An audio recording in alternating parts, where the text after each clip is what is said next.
বাসায় তৈরি জেলি হলে আর তো কোনো কথাই নেই। বাজারের কেমিক্যাল দেওয়া জেল না খেয়ে বাসায় তৈরি করে নিন অল্প খরচে জলপাইয়ের জেলি। এই জলপাইগুলো আমাদের নিজেদের গাছেরই। প্রথমে বোটা ফেলে আমি এইগুলো ধুয়ে নিলাম।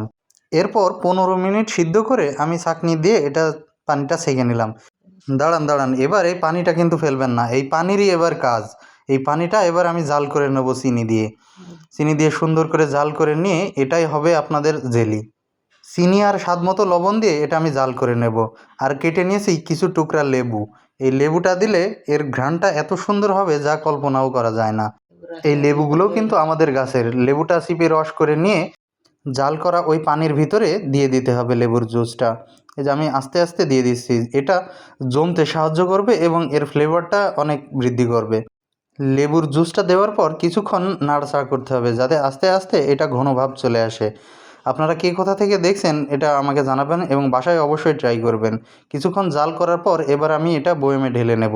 আস্তে আস্তে এর ভিতরে একদম কেনা জেলির থেকেও সুন্দর জমাট বেঁধে জেলি তৈরি হয়ে যাবে।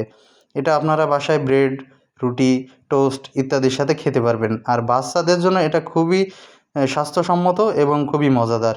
অবশ্যই আপনারা বাসায় ট্রাই করে দেখবেন। বাজারের কেমিক্যাল দেওয়া জেলি না খেয়ে নিজ হাতে বাসায় ট্রাই করে দেখুন একবার।